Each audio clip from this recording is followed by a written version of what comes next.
At the Core with Walker Wildman and Rick Green, where culture meets biblical truth. Weekdays at 1 Central on AFR. This is American Family Radio, a listener-supported ministry of the American Family Association. American Family News, I'm Rusty Pugh. Millions of Americans across the central U.S. will see some severe weather conditions to start the week. Mary Ann Rafferty has the latest. Dangerous storms are battering millions across the central U.S. Heavy rain, strong winds, large hail, and tornadoes are all possible. At least one large tornado has already destroyed several buildings in Nebraska. Thousands there are also without power. And severe storms are expected to stretch over 1,000 miles from Texas to Michigan over the next 2 days. 3 teenagers are in custody, accused of committing at least 10 shootings in Austin, Texas over the weekend that left 4 people injured, including one critically. Austin Police Chief Lisa Davis says police were responding to a call for the first shooting when they learned of the second incident. A man walking his dog was struck in the back with gunfire. So that's when, and then that description of that car came up. And so at that point, it's pulling it all back together of all these things and the randomness of it. Is all of this, related? Peace talks between Iran and the U.S. have stalled, although Pakistani mediators are attempting to resume the talks. Trey Yingst in Tel Aviv, Israel, with more. Mediators in Islamabad are continuing to push for a diplomatic solution, and President Trump wants a deal with the Iranian regime, but he wants the right deal. And the right deal includes Iran never having a nuclear weapon and exporting that already highly enriched uranium, around 60% purity, that's currently buried deep underground in the aftermath of Operation Midnight Hammer last summer. The Iranians continue to talk tough publicly, but behind the scenes are trying to get some sort of agreement together. But the president has been very clear. He is either going to get a deal that involves everything he wants, and that includes Iran never having a path to a nuclear weapon, or the bombing campaign against Iran is going to resume. A group of bipartisan lawmakers introduced the Stop the Dox Act, which is a bill that would make it a federal crime to publish the personal information of officials or their families. New York Congresswoman Elise Stefanik says the bill is focused on protecting law enforcement officers. This is particularly important when we've seen an increase of targeting against NYPD officers, and it makes sure that there are criminal penalties for any type of doxing against law enforcement or their families. Faith leaders and lawmakers came together at the National Mall for Rededicate 250, a prayer session hosted by Freedom 250 to honor America's Christian traditions, arguing the nation was founded on faith. Vice President J.D. Vance telling those gathered in a pre-recorded video the power of prayer was central to the country's history. From William Bradford's own Pilgrim Proclamation in 1623 to the opening prayer of our First Continental Congress, to Lincoln's call for national thanksgiving in the midst of the Civil War, to this very gathering today. We have always been and still are a nation of prayer, and thank God for that. Meanwhile, an evangelical pastor gave a masterclass on national TV defending the proposition that America is a Christian nation. Steve Jordahl reports. Dr. Robert Jeffress was on Fox News responding to a tweet from Democrat Congressman Jared Huffman that said claiming America was, quote, a Christian nation would have our founders rolling in their graves. We are not, close quote. Whenever Christians get historical, the left gets hysterical. He says examples from our founding fathers claiming America is a Christian nation are everywhere. I think of John Jay, the first Chief Justice of the Supreme Court. He said, in this Christian nation, God has given us the privilege of choosing our leaders. The notion has even been tested in our courts. In the 1800s, the Supreme Court over and over again talked about America as a Christian nation. Jeffress says a few years ago, 2 professors from the University of Houston did a study of 15,000 documents from the Founding Fathers to discover whom they quoted the most. They found overwhelmingly that our Founding Fathers quoted the Bible more than any other source. He says the author of that study said something that would have liberals like Congressman Huffman looking for the nearest padded cell. Ken Woodward, the author of that article, said historians are coming to realize that the Bible, perhaps even more than the Constitution itself, is our nation's founding document. I'm Steve Jordahl. More news available online at afn.net, and download the AFN mobile app for your Apple or Android device. I'm Rusty Pugh.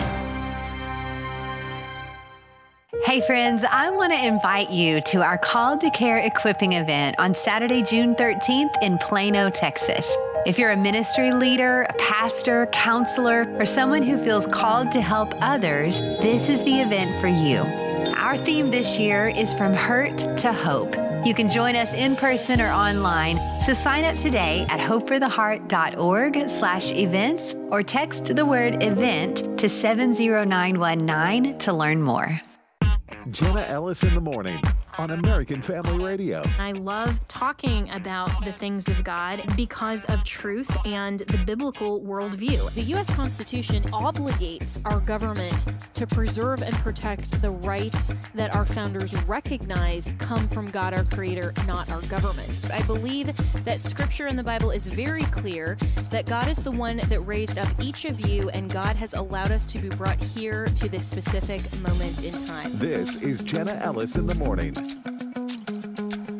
Good morning. It is Monday, May 18th, and as we are rapidly approaching the midterms, the primary cycle has been basically a GOP Hunger Games with Donald Trump targeting for retribution a lot of the GOP members that he considers his personal and political enemies. And so incumbent Senator Bill Cassidy from Louisiana was defeated after coming in third place. Cassidy voted to convict President Trump in the second impeachment following the 2020 election, January 6th and so forth. And so that was the main reason that Trump went after him. Of course, people are saying, well, you know, he's a rhino. He voted this and that way. But there is a list of clearly people that Trump considers personal enemies within the GOP and is setting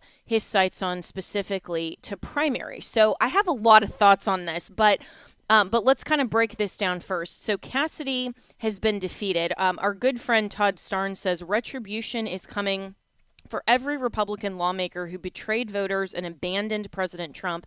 The people of Louisiana sent a message tonight, Saturday, to every establishment Republican in the nation, and John Cornyn is next on the list. And Politico reports Bill Cassidy's fall is a warning sign for other Trump enemies.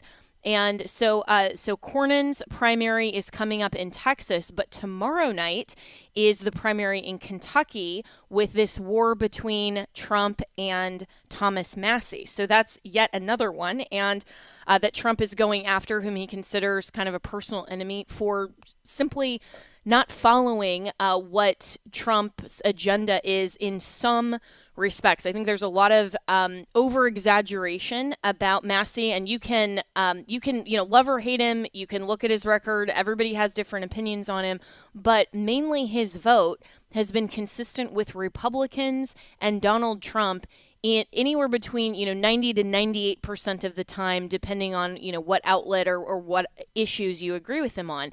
It's a really high number. He was not one that voted to impeach Trump, but he is one that was vocally standing up for his own independent thought, which, by the way, is okay. In Congress. Congress is a separate branch, of course, from the executive, and yet it is a fair point that the people voted in 2024 overwhelmingly for the Trump agenda.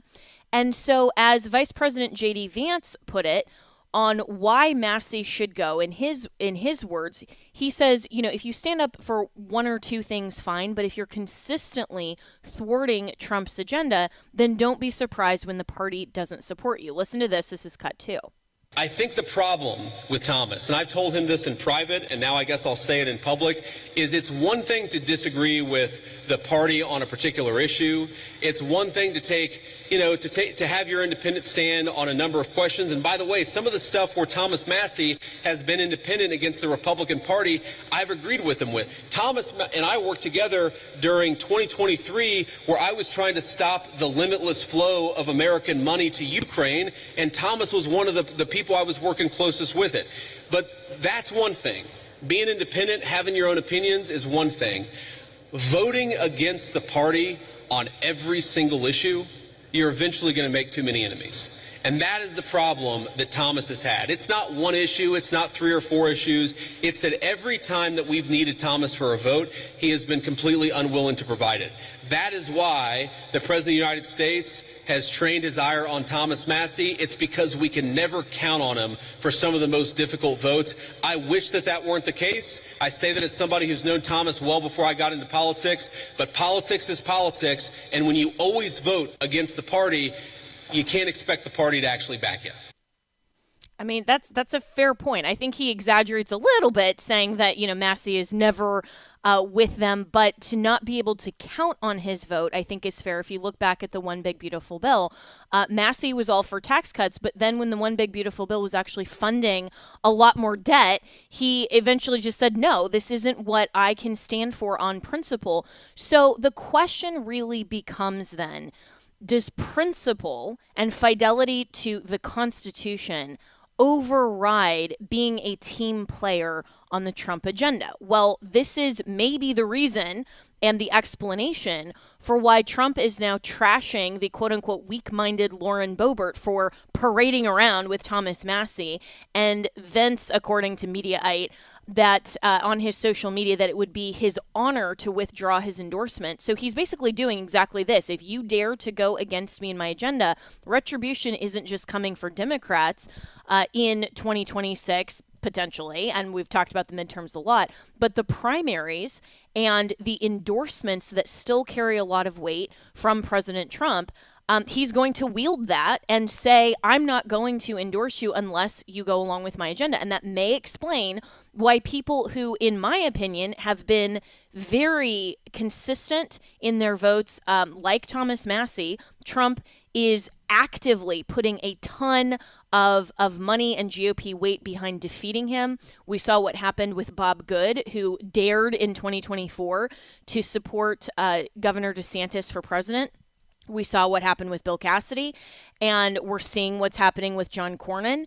And yet, people who are the actual rhinos, like Lindsey Graham, still and Byron Donalds, in Florida, still have the complete and total endorsement of Donald Trump. And here's what Lindsey Graham is saying about why about this whole situation and why backing Trump, then he'll basically return the favor. Cut one. There's no room in this party to destroy his agenda or to destroy him and his family as a Republican. Democrats do it all the time. If you align with Democrats to stop his agenda like Massie does, you're going to lose. If you align with Democrats to drive him out of office like Cassidy did, you're going to lose. All right, well, let's welcome in Orrin McIntyre, who's a host at The Blaze. And Orrin, with that kind of lengthy introduction, I think that the question here is that do we want a GOP that is going to just be in lockstep with President Trump, whatever he decides his agenda is? I mean, sometimes that changes from what we necessarily voted for. Do we want that, or do we want to have a GOP that is telling Trump, listen, we still have principles and we're going to support people who stand up maybe for different things, and there's room within the party to oppose Trump on some issues like Massie? Where should the future of the GOP, at least in the next 2 years of the Trump administration, go? Well, the big thing is, of course, that it's fine to discipline the party when you have a America First MAGA agenda, when you are completing the promises that you put out there for the American people. I think that the GOP has been far too weak when it comes to enforcing a legitimate agenda and moving, priorities forward to entertain the small concerns of different members. That said, unfortunately, as you pointed out, the people that Trump are disciplining and the people that Trump are endorsing, it doesn't make sense. It's not cohesive. So you understand some of the people, those that ultimately went against Trump when it came to impeachment and those things, you understand why he's going after them. But then you see him attacking someone like Thomas Massie while giving passes to, as you say, people like Lindsey Graham, or Maria Salazar in Florida is pushing for amnesty along with 10 other Republicans. But we're not hearing anything about those Republicans. They're not paying the price for openly trying to draft amnesty legislation. It's guys like Thomas Massie. Now, I think Massie does have an inconsistent voting record. In fact, I, at one point apologized on Twitter for defending him because he just kept turning down bills that were important, like the big, beautiful bill to get border security. He got so angry he actually showed up in my mentions on Twitter to talk about it. But at the same time, I feel like we have better targets to remove. Massie, despite his votes, was still very popular in his district. It's very clear that the motivation right now to remove Massie is largely centered around the war in Iran. And that's pretty much the entire issue. And that's what I think a lot of people disagree with Donald Trump on. So I feel like at some level, if you're going to go after and purge different people from the GOP, can we at least get the ones that are pushing for open borders and amnesty as opposed to people who just don't necessarily like the current iteration of the foreign policy? Yeah, and that's exactly precisely my issue as well, is that I have no problem with primarying Republicans that are actually rhinos, Republicans in name only, and they're pushing for anti-conservative policies and are basically soft Democrats. And we all can name a bunch of those, and we've named a few already. And yet it doesn't seem like the targets of the GOP for primarying are consistent based on principle. It feels like it's just a personal vendetta for Trump, that if you are actively in the moment going against the current thing, and the current thing is the war in Iran, or whatever the current thing happened to be. I mean, with Bob Good, he was the leader of the Freedom Caucus, was one of the best conservatives that we had in Congress. That was such a ridiculous target for Trump to go after. And of course, it was totally personal and basically was setting up this standard of you're going to be a target if I think that you are disloyal. That's literally Politico's headline today. It's Cassidy's fall is a warning sign for other Trump enemies. Well, I would be a lot more enthusiastic about all of this if the targets were actually people like Lindsey Graham, or people who have consistently been the Republicans in name only. Why not go after Susan Collins and Lisa Murkowski? And also, when you're going after someone like Bill Cassidy, don't set up someone like Julia Letlow, who's not really that great of a conservative, to replace him. The only thing that she has going for her better than Bill Cassidy is simply that she supports Donald Trump. And so this isn't a principled maneuver. This is just Trump targeting the enemies within his own camp, which is understandable. But I think overall, Oren, it's unsettling because it's not building a GOP that will long term be beneficial to the base when Trump leaves office in 2 years. That's my main concern. Yeah, it is an interesting dynamic. Again, I'm generally in favor of more discipline inside the GOP. I think, as you say, we do have plenty of rhinos. We do have plenty of fake conservatives, and they've gotten a free pass for far too long. But the flow of attention seems to be that getting the support because they're flattering Trump, while the people who previously supported Trump in a far more enthusiastic manner, in a far more serious manner, are now feeling, kicked to the sidelines or directly targeted for removal because they're not going along with the current agenda, which seems to have strayed from many of the campaign promises. That said, we do have to understand a political reality. What this really means above everything else is that the GOP is the party of Trump. A lot of people said that they were worried about that when Trump ran. I'm one of those people who wasn't worried about that because I think the GOP was in such dire straits that it desperately needed a strong personality to force people into making significant changes. But whether you feared it or you supported it, the truth is that's very clearly the case. Trump is the GOP. The things that Trump supports, his voters support. The people that Trump targets, his voters crush. The money, the influence, everything in the GOP turns on a dime and aims where Trump ultimately wants it to go when we're in this situation. And so Trump is the kingmaker. Now, Trump can't run again, obviously, and we're not going to get, despite Steve Bannon's best efforts, we're not going to get third-term Trump. And so you do have to think about the future of the party. One of the things I don't like right now is the amount of inconsistently we're seeing people say, oh, Rubio or Vance or someone else. It's like, no, if you're going to build this strong style of personal leadership where one man drives the identity of the party and decides who stays and who goes and what the agenda is and all of those things, if you're going to build that model, you need to be very, very particular about who you hand it to. And so if Trump is going to build this model of personality-driven, one-man agenda, one-man loyalty, okay. Again, you can disagree or agree with that, but the point is it's obviously happening. It's very effective. So then you have to ask, where does that power go? Who does it get handed to? And that becomes incredibly important because you're now putting the future of the party into whoever sits in that spot after Trump. And whoever it is, whether it's Vance, Rubio, DeSantis, someone else, they're not going to be Donald Trump in terms of, I think he is, a once in a lifetime type of personality that commands that kind of attention and loyalty, frankly, that could not be replicated by someone else, even as much as, I love Governor DeSantis. That's not his personality type. I mean, he's much more of a quiet executor than he is, the brand and the merch and the, kind of larger than life personality. And that's okay. But it also just means that this is, in my opinion, not a great way to set this up for a long term. And so, so we'll have to see how this goes in 2028 and beyond, and also how much influence Trump is going to have after he leaves office and no longer sits in the seat.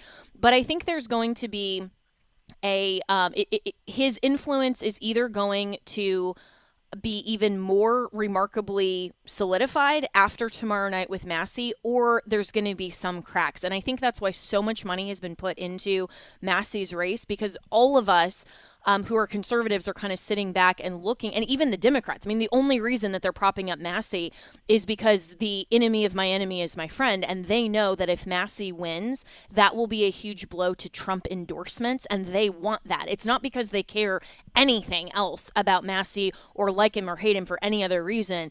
It's simply because right now that is going to be a huge reckoning of whether or not Trump's endorsements carry even more weight, or whether there start to be some cracks and the people of Kentucky say, you know what, we want to be able to choose our own representatives. We're okay with him being that independent. So if Massie wins tomorrow night, I mean, we know if he loses, that's predictable. It's the Trump outcome, all of that.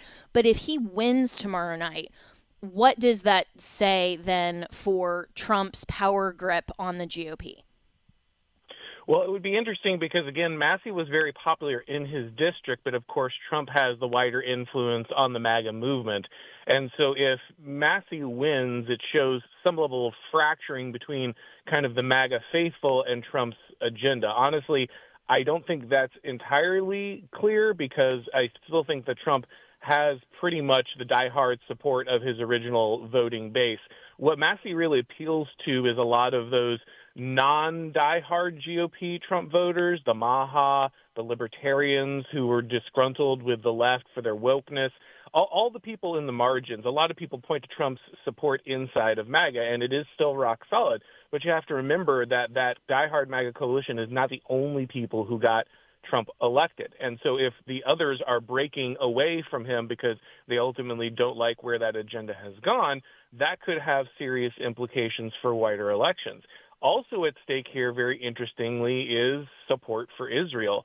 A lot of the money that is poured into this race has come from pro-Israel groups. It's very clear that that is motivating a large amount of the attention and the funding coming in. So at some level, this could also be a referendum on support for Israel or this particular war at the moment. And so Massie's victory there could also be a reflection on that particular issue if it's not a reflection on Trump in general. So you kind of, in this bizarre moment, kind of have both of these possible issues lashed together, and people will probably be talking about which, whether it's, the Israel or Trump or both or neither, that ultimately drive the outcome here. But it does, if more interestingly, if Massie is ultimately defeated, one could also say that it's a very interesting display of how powerfully a domestic lobby can move the electorate over a foreign policy issue centered on one nation. So I think there's just a lot of facets that are very, very much in play right now that are critical to the future of the MAGA movement and the larger Republican Party, and everyone's going to want to see how this shakes out. Yeah, and that's a great point, and we'll have to get into that more perhaps later in the week. Orrin McIntyre of, the Israel facet of this. I mean, AIPAC has put a lot of money into Bill Cassidy, and the amount of money being spent on this primary is utterly absurd. But, this really is the reckoning. This is the GOP Hunger Games to say, okay, who is going to prevail tomorrow night? Trump continuing with his track record of trying to oust those people who go against him and his internal enemies, or will Massie prevail because of that popularity and maybe because of the issues he stands for? So it's going to be really fascinating. Orrin McIntyre, really appreciate it. Follow him on X, also at The Blaze. We will be right back with more.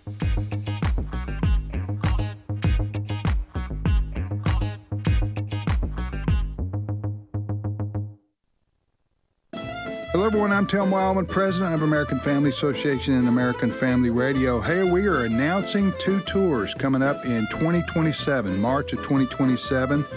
We're going to Greece and we're going to Italy. The Greece tour we call the Footsteps of Paul, and you're going to follow the footsteps of St. Paul in the country of Greece.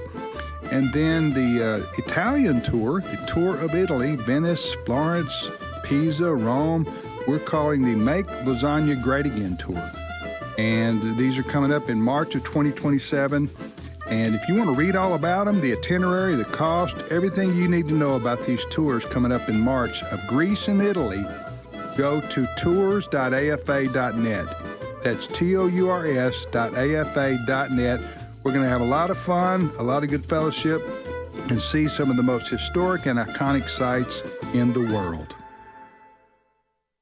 The following is a real-life story from Trinity Debt Management. When I was feeling the stress of too much credit card debt, I looked at 2 different options: debt settlement and debt management. They may sound the same, but guess what? They're not. Debt settlement seemed like a quick fix, but I found out it would destroy my credit, create tax headaches, and hit me with huge fees. They actually told me to stop paying my bills. No way, not me.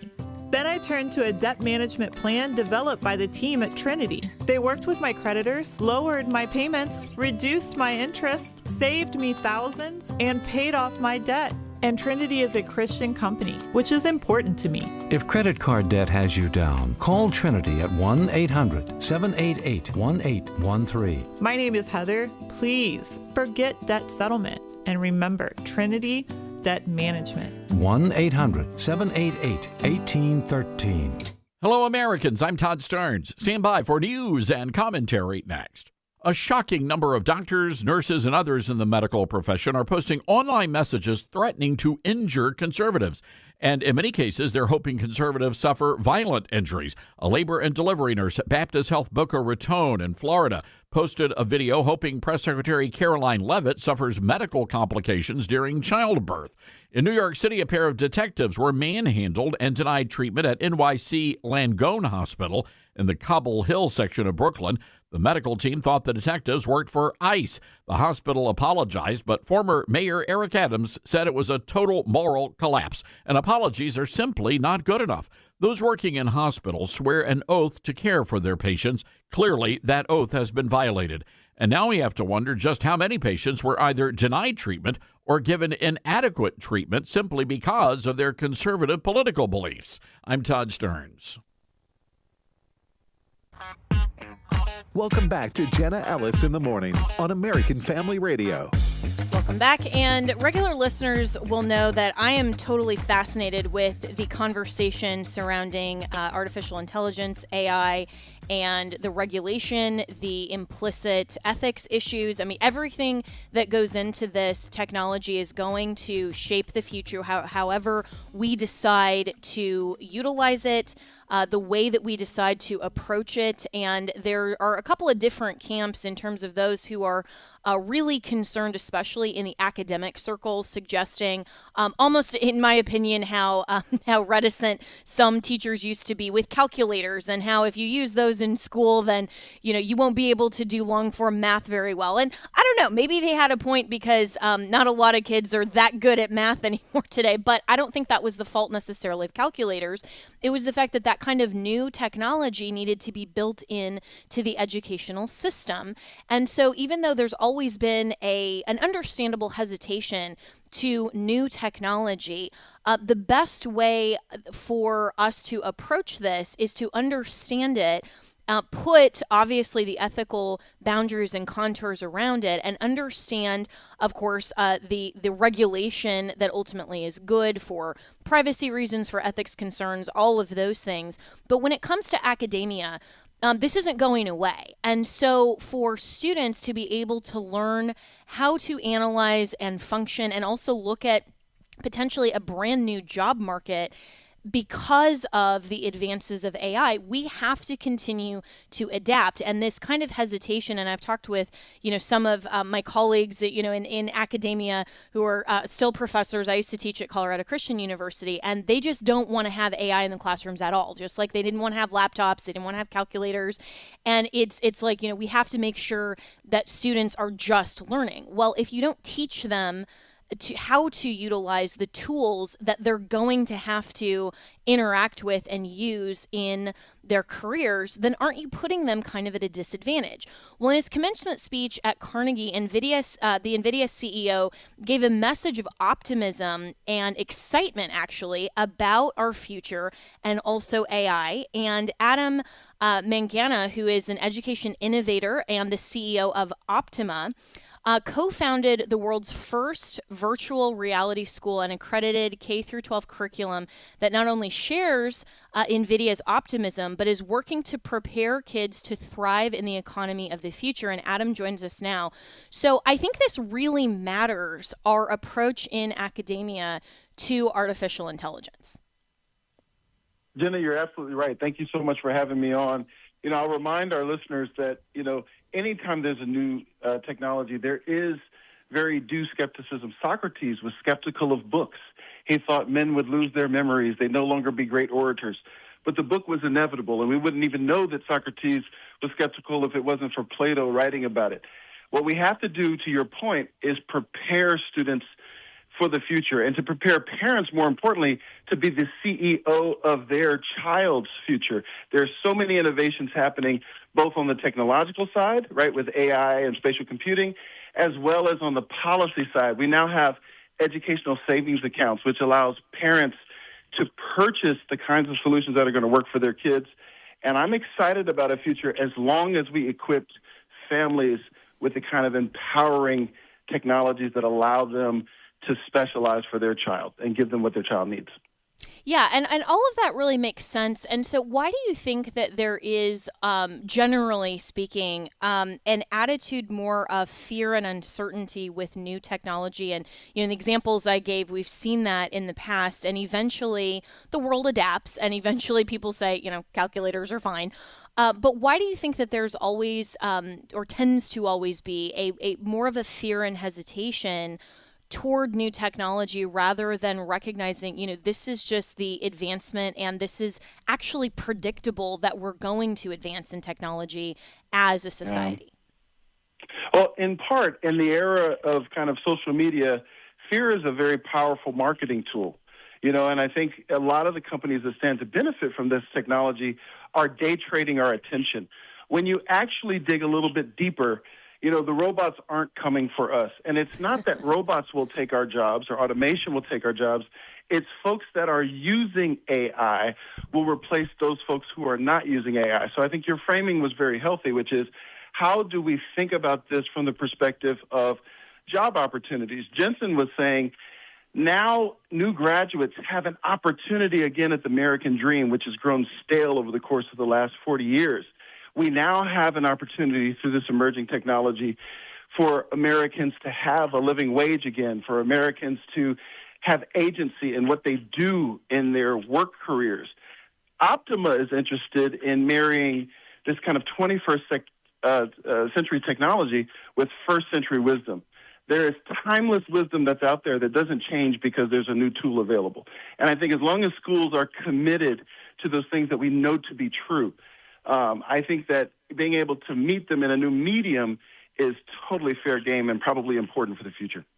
Yeah, and I love how you say that because it's not about finding shortcuts and it's not about decreasing the education or the human analysis. That it's not about saying, okay, we don't need to learn, for example, long form math because we have calculators. It's that we can use these tools to then advance even more than we could and more easily than we did without them. And the students who learn how to utilize AI in beneficial ways are going to be light years ahead of the students who go to either schools or are kind of taught, sort of this fear that you can't use AI, or they're not taught how to build utilizing these tools that are just readily available. And so, I think that it's actually a disservice and disadvantage to the younger generation to not only not teach the benefits of this, but also structuring, some of the guardrails. I mean, we've seen some of the stories, unfortunately, of the ways that AI can be used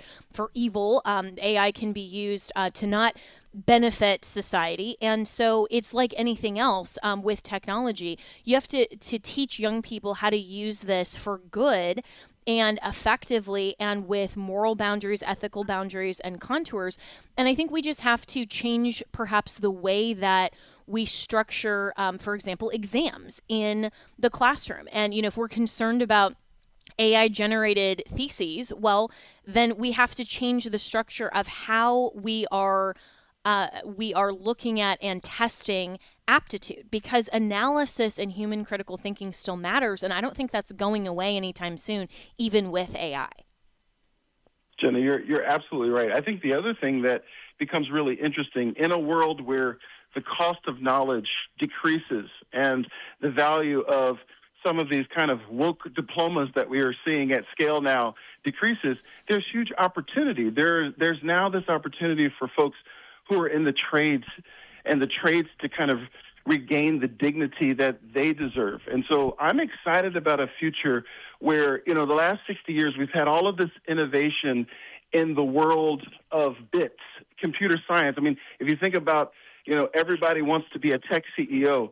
But as a tech CEO, I'm saying there's going to be all of this opportunity and innovation in the world of atoms that is now improved by AI. You're going to see all of these legacy companies that were, welding and roofing. You're going to see now these kind of important industries be resurged by the efficiency that comes from AI, but you're going to see so much innovation in this world of atoms. And how do we now create an environment where that is valued and has dignity?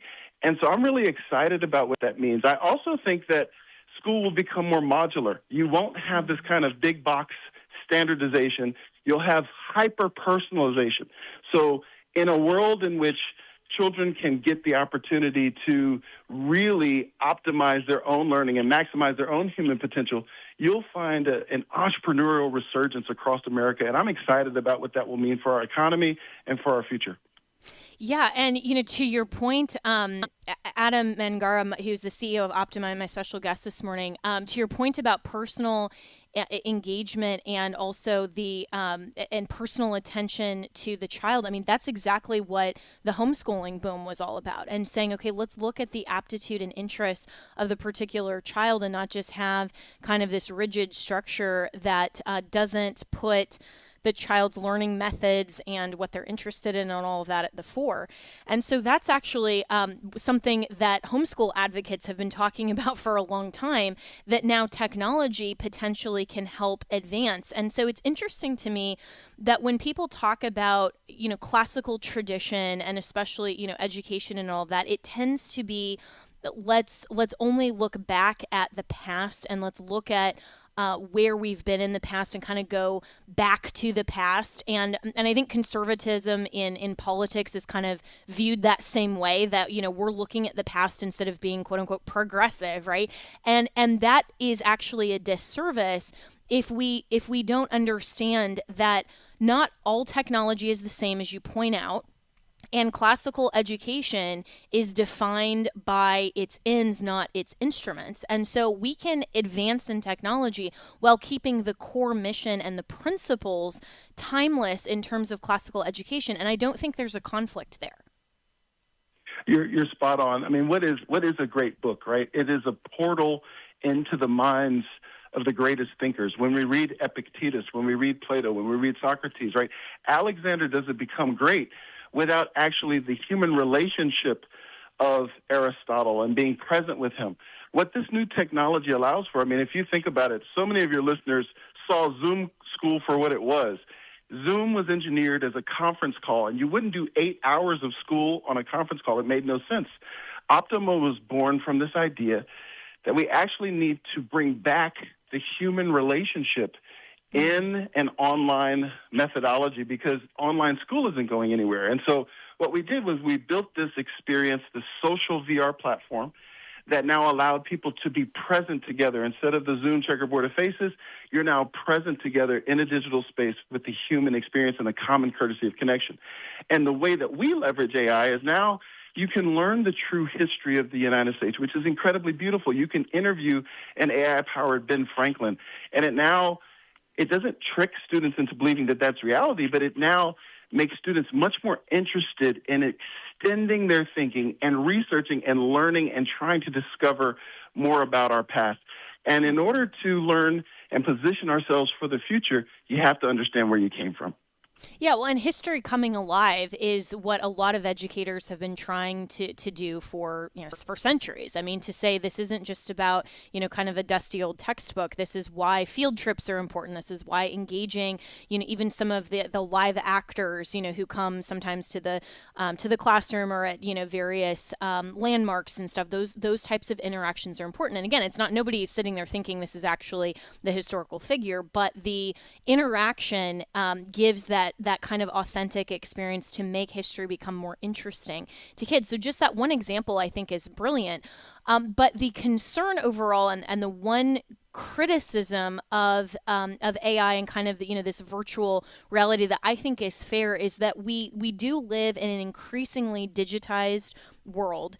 And we are so much online that we are breaking a lot of those conventions of being in person together. And that's having a huge impact on society, how we conflict manage. I mean, there are a ton of different ways that we could break that down. And so overall, how do we mitigate that with the use of this technology while understanding, I mean, this is the future. This isn't going anywhere.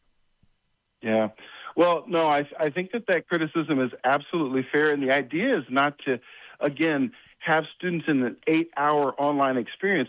We actually want to make learning much more efficient so families have time back doing the things that are important, building community with their churches, with their athletic teams. And so we actually deliver our experience in a 2.5-hour school day. And it's designed to be very efficient so that our elite athletes can train and our elite musicians can do their thing, and families that are, committed to their church communities have more time. So I think giving people time is really, really, really important. The other thing that I would suggest is not all AI is created equal. And to your point about making sure that you understand the underlying technology and that you understand the guardrails. We don't want to, part of what I think everyone is frustrated by is when you go to a restaurant, you see a parent hand their 5-year-old an iPad, and there's just this kind of passive watching of technology. We don't agree with that at all. We don't want learning to be passive, right? Augustine says, the words printed here are concepts. You must go through the experiences. That 2,000-year-old wisdom still stands today. We want kids to experience things. We want them to be active in their learning, and we want to build the right guardrails so they're not exposed to an unfettered internet that's going to have them introduced to ideas that they're not developmentally ready for. Right. And last question for you before we have to end this segment. And there's so much more I could talk to you about. I think all of this is fascinating. And you can find optimaacademy.online. That's optimaacademy.online for more information. But how do you think then that instructors, especially on the collegiate level, the university level, need to perhaps change or tailor their aptitude testing in light of AI? Yeah, it's such a tremendous question. I think, most people are familiar with how disruptive these kind of frontier models have been. And so that, they're concerned about students kind of, writing term papers using these kinds of tools. We have to rethink about assessment and we have to develop kind of uncheatable assignments. We want to understand our students' thinking, and it's not wrong for professors to say, you know what, we're going to use these tools as thought partners. We're not going to outsource, again, the thinking to these tools. And so you're going to see a lot of professors adapt by saying, you know, we're going to bring back the Blue Book. We're going to bring back in-person assessment. That's one way to solve this. I think the other way to solve this is to rethink how we measure assessment more generally. And we're going to see, in my view, professors looking for much more entrepreneurial assignments where you have to engineer an experience rather than answer a multiple choice quest. You know, it's just like when you're hiring somebody, how do you think about the way in which you would assess their capacity? You wouldn't just give them a multiple choice test, but you might interview them about what's the most difficult thing you've ever had to build, or what's the biggest problem you've had to solve. You're going to see professors shift from what's choice A, B, and C to what problem do you want to solve, what networks do you need, and what systems do we have to plug you into, so that our thinkers are now thinking much more like engineers than they're just regurgitating information. Well, we've got to end it here, but Adam Mangana, I so appreciate this conversation. I think you're absolutely right. I mean, that's the difference, basically, in what law school tests, rather than just, you know, memorizing multiple answers for a multiple choice exam and then forgetting it after the exam. And we've all been through, you know, grade school. We know that how that works. Then, you know, you actually have to assess a situation and analyze it, and then tell your professor how you would act as legal counsel. I mean, that type of assessment can be parlayed into other subject matters, and I think that kind of assessment and also that kind of just that kind of testing that a student would have to go through is actually way more beneficial than just a multiple choice exam anyway. So I'm excited for the future. I think there's so much that we need to talk about with artificial intelligence. So again, really appreciate the conversation. You can go to optimaacademy.online, and we'll be right back with more.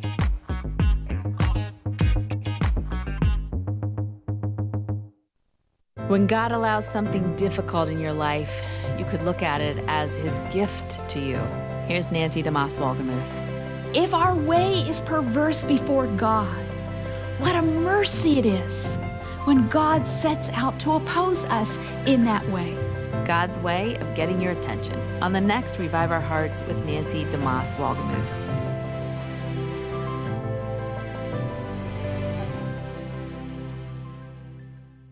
Exploring Missions with Pastors Bert and Nathan Harper. When I became a Christian believer, I felt that God was calling me to go to North India as a witness. We focus on the most vulnerable in the Metro Atlanta area. Operation Care International is started in Dallas, and now we have partnered with 52 countries. Exploring Missions explores missions.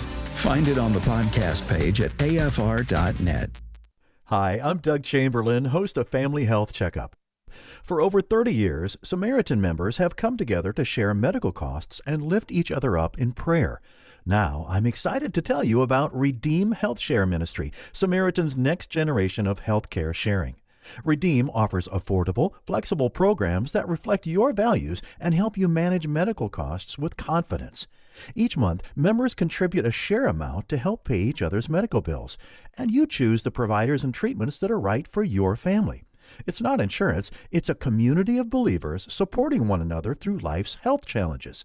So, whether it's a routine visit or a sudden emergency, there's a caring Christian community walking with you every step of the way. Redeem Health Share. It's more than healthcare. It's hope. It's healing. It's faith in action. Call 1-844-REDEEM-0 today. Join the movement. Share joyfully. Live redeemed. America was founded as a nation under God, but the U.S. Supreme Court has broken our national relationship with God. Many court rulings have contributed, but three stand out. In 1962, the court removed prayer from public schools. In 1963, the court removed Bible reading from public schools. And lastly, in 1980, the court removed the Ten Commandments from America's classrooms. The Supreme Court broke our relationship with God, and any restoration of that relationship must include the Supreme Court. And a vacancy on the Supreme Court could soon be coming. So please support AFA Action's urgent legal work to help President Trump select and the U.S. Senate confirm godly constitutional justices for the Supreme Court. We put thousands of hours of research into potential nominees. We use our networks with the Trump administration and the U.S. Senate to promote the good nominees and oppose the bad ones. AFA Action needs the resources of supporters like you to help maximize our efforts. So please visit afaaction.net to learn more and donate today. Welcome back to Jenna Ellis in the Morning on American Family Radio. Welcome back. And yesterday on the National Mall, there was a prayer event called Rededicate 250. And of course, as we are heading into the 250th anniversary of this great country, a lot of people are wisely, I think, kind of looking at where we've come from, where we are, and importantly, where we're going. And it's incredibly important to pray, to rededicate this country, to say we need to go back to the Lord, to church, and all of those things. And I think that we talk so much on this program about the three institutions that God has ordained, obviously the church government, the family government, and the civil government. And as we're talking about the praying for this nation, and we tend to focus quite a bit, obviously, just because of the headlines on the civil government, I've been thinking a lot about the definition of the family government, because this is one thing that as we look at policy, as we look at where we have gone off in terms of being a secular pluralist nation versus a nation that is truly founded in and still dedicated to the principles of natural law, of truth, of the God of the Bible, and understanding that policy has to be built on that framework. A huge piece of this, I think, is not just the breakdown of civil society, secular pluralism, and those things that are incredibly important, but the definition of family really, really matters. And we've talked about this in the context of how we have seen the harm since Obergefell versus Hodges, the so-called same-sex marriage decision in 2015, and how that has gotten then evolved into these homosexual couples then saying, well, since we have the benefit of marriage, then we are entitled to kind of what's called kind of this constellation of rights that outflows from that, including parentage. And so then they suggest that they are quote unquote infertile, which is actually a natural law definition. Two men can't have a baby. That's not infertility. That's just the natural state of things, that God, through his sovereignty, said one man and one woman. And sorry, you may not like that, but that's how it is. And that is how morality works and is designed and is implicit in natural law. But yet, then society has to think, well, then we're going to manufacture a solution to that quote-unquote infertility problem, and now we have the commodification of children. And that is a whole conversation that we've had on this show repeatedly, we'll still have. It's incredibly important so that we can move policy toward protecting the rights of the child, the rights of genuine definitions of marriage, and then also family. But I think it's also important on the flip side of that same coin to talk about the definition of family when it comes to the church. Because I was reading, and actually Walker Wildman posted on his social media, and you should follow him on X at Walker Wildman. He posted this underneath this statistic that was posted by another account saying, wow, this must be addressed. And this is talking about Americans married by age 30, 1975 compared to 2025, and kind of breaking that down by decade. And there's not a lot of information. I mean, ostensibly and presumably, these statistics contain everybody in the United States, not just based on faith or demographic or other categories, right? So this isn't just exclusive to those who are calling themselves Christians. This is just Americans overall, right? But Americans married by age 30 in 1975 was 91% of women, 81% of men. Jump all the way down to 2025, this goes down dramatically.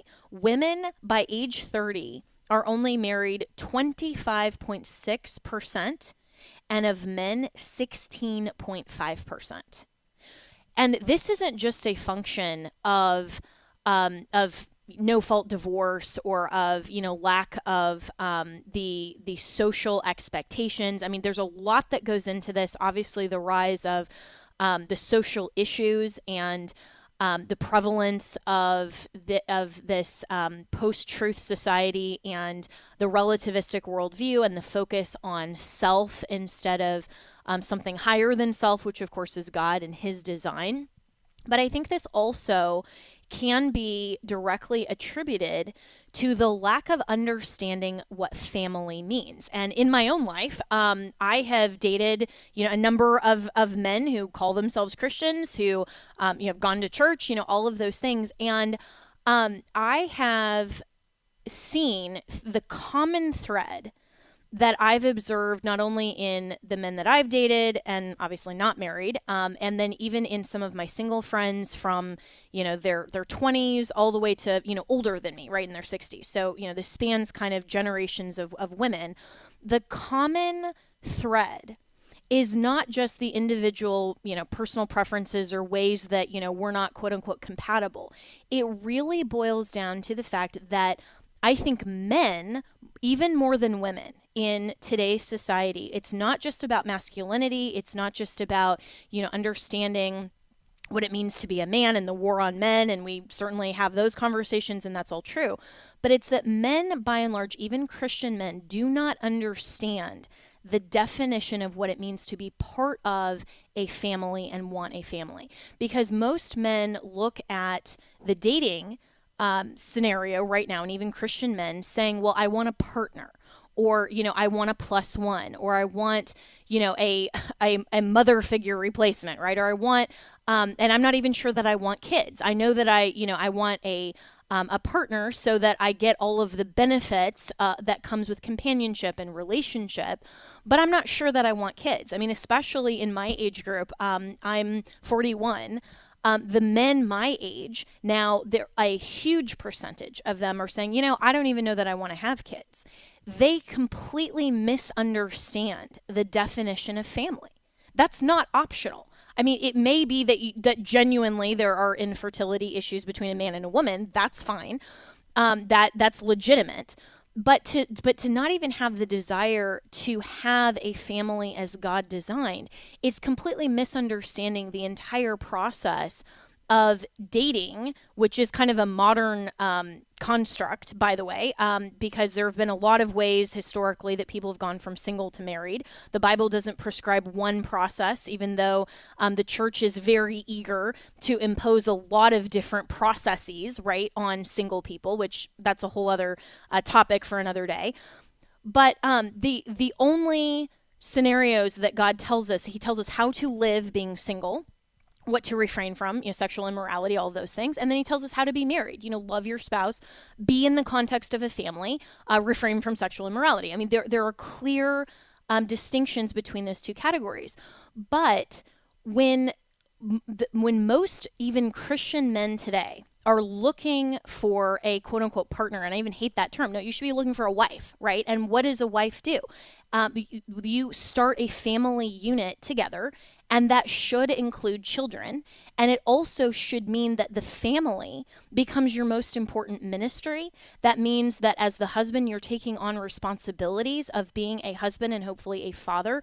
You are providing not only financially, but you're providing that protection. You are present in your home. You are not just a workaholic anymore. If you were when you're single, you are giving up the single lifestyle for something far greater that God calls us to, which is a family. And that, I think, is the number one reason why from 1975, 81% of men were married all the way down to only 16.5. Why? Because men no longer want to be part of families.